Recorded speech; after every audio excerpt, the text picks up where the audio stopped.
Hello, welcome to my channel. I'm Paul Spurgus. My entry in the scratch build category is my version of the Flying V. Hopefully you'll enjoy this build.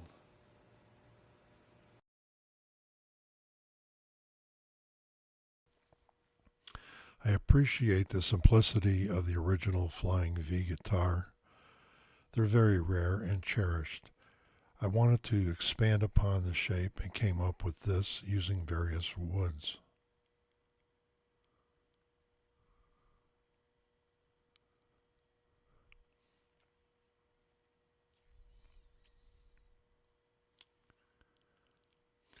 I start with the rough stock and plane this down to size. I have several different species of wood. These all need to be shaped to the correct size.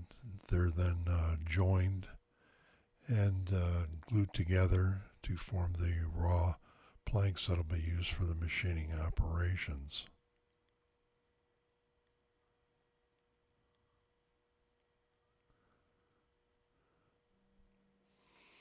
I use CNC to do most of the bodies with the cavities, particularly in this case, since this was going to be an inset top. I had to be able to rough out a cavity a quarter of an inch deep throughout the entire body.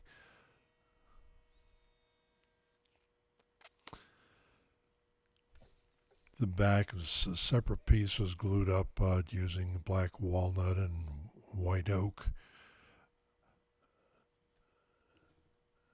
In this case, I decided to not CNC it. I just cut it closer to shape. I then glued it on. I use a vacuum press to make sure everything is securely clamped, particularly on wide pieces. Then take it over and trim the piece off, and then use a router to finish that flush.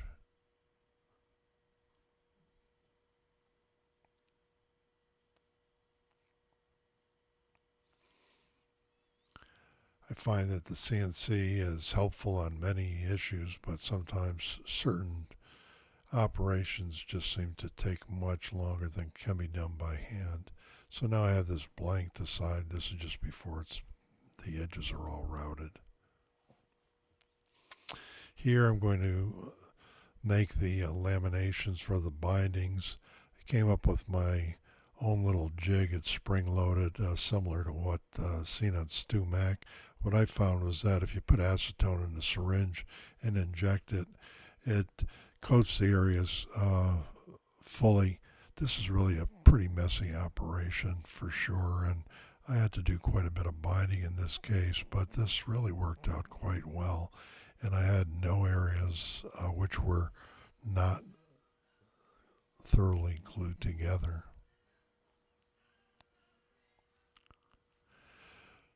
To rough shape them to size, I used the CNC and I grooved 1 inch wide channels to the depth that was necessary, one side for the top and the rest for the remainder of the outside of the top. Found using a hand plane over this works very good to get this down rough to size.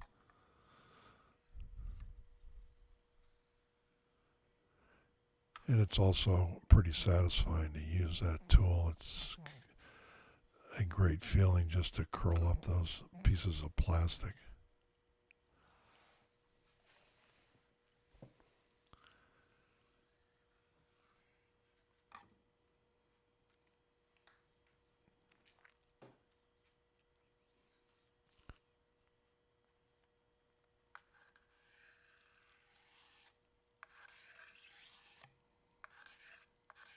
I want to get these as close as I possibly can so that there's minimal scraping on the top or the inset portion, since there's also bindings placed in that. I found because I needed an exact 1/8 inch surround, I glued it, securely taped it, and really left it overnight. Before gluing the top on, I used straws to keep the passages open. I've had problems when I haven't done this, so this actually works out great. And since doing it, I never have had any glue in there. Curly maple top again has the binding strips placed in the area and glued into place. I use a minimal amount of glue on these, and acetone seems to help if it's put in. It doesn't stain the wood as much as a super glue would. Super glue is very difficult to remove if you get it, especially on curly maple, so it doesn't stain the wood. So these will be pressed flush, and then as you can see here, they're trimmed in shape before the top is inset and then glued in place. This area I had good access with clamps, and I didn't bother to use a vacuum. It came out very nicely.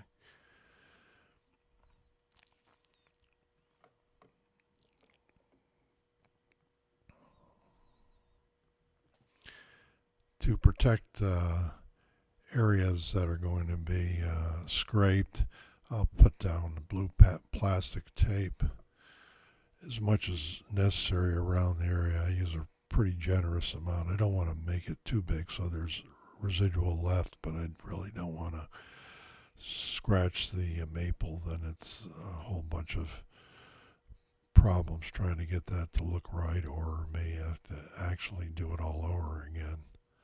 So I use a abundance of this tape. This is the painter's tape. It doesn't leave a residue on the surface. Here, what I came up with were just using blades for utility knives and turn them into scrapers. They don't really do as well if you just use them right out of the box, but I found that by treating them like a scraper, they work extremely well. And they're smaller and easy to handle, and they're cheap, and you can actually just reuse your dull blades and turn them into mini scrapers. All I do is just push them along a diamond stone.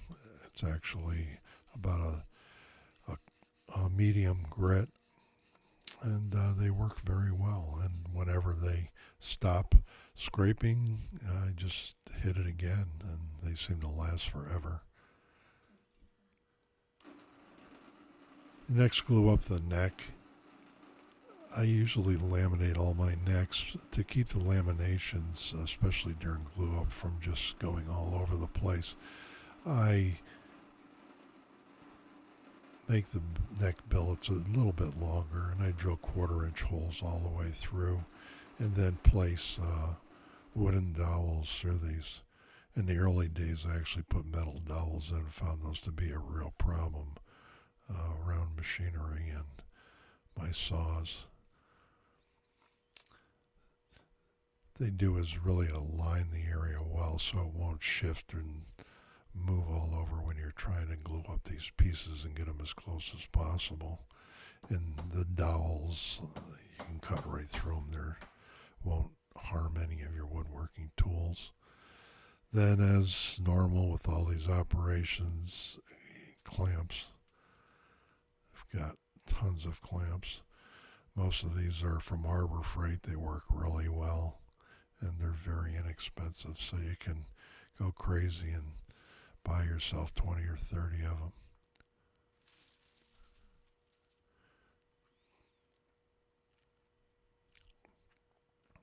Before I process the neck blank further, I'll flatten the one side. I have a large jet belt sander where I can get those exactly perfect. And then I rough cut most of the neck blanks before I CNC them. CNCing just takes forever on a neck. I mean, you can spend hours literally trying to get a neck right. The other thing I found, which is really good, I use a 2-sided tape from Crimson Guitar's Idea, which is great. But to support the neck, what I found was that the foam helps it. Here's a fretboard, which kind of went its own way. I don't really understand it, but I had to make a new one.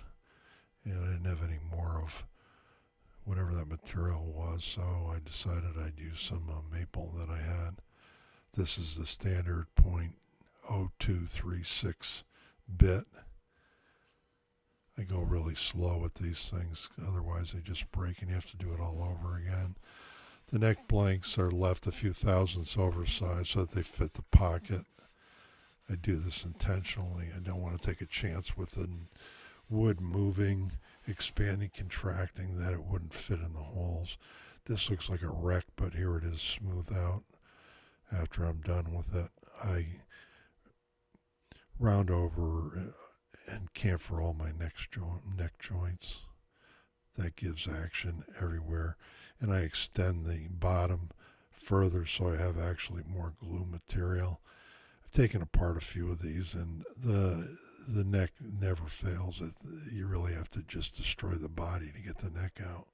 Things are, once they're glued into place, they're there to stay. On this, I probably should have done the fret work before gluing the neck in. That was a mistake. I dread it later on because it took forever to do, especially since this one is bound around the entire neck.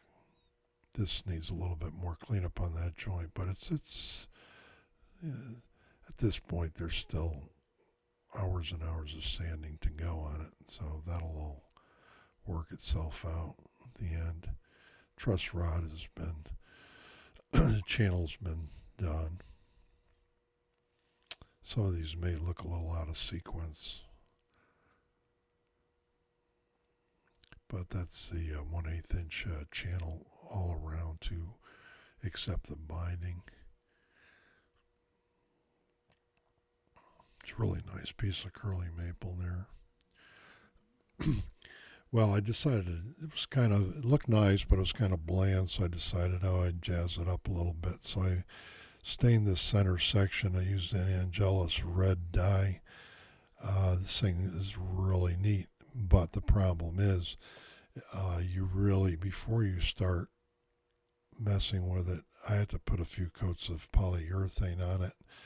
I found that it was bleeding around, and I had to kind of resand a significant amount of it to get it to go, but it all worked out well.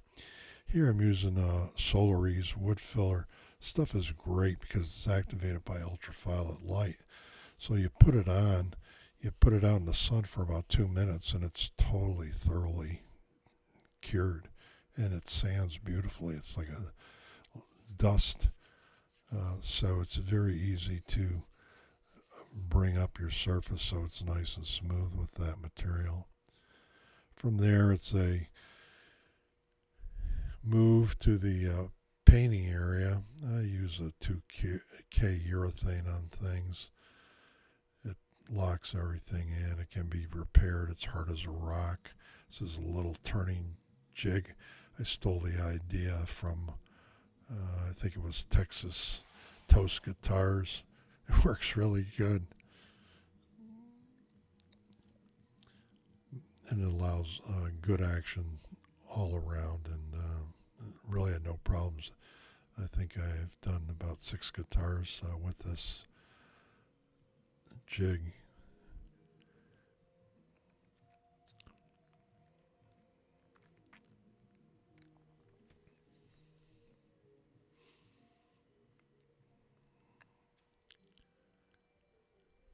You can see that's a match.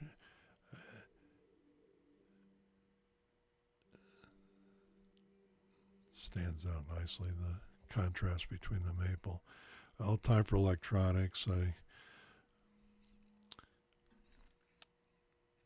got the cavities all ready, and I made my temporary plate there to fit, and it'll actually fit in there with not any room to spare. This cover does fit once it's screwed in place well, and it matches the wood grain. So here it's strung up, the back of it, knobs. There's the neck joint.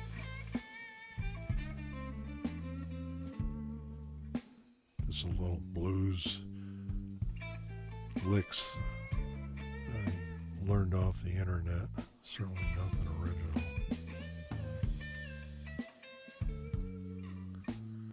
This is one of the inlays in the body of the guitar. The neck actually came out really nicely. It's on the thick side, but my hands are pretty huge, so it fits me just fine. There's the cavities in place.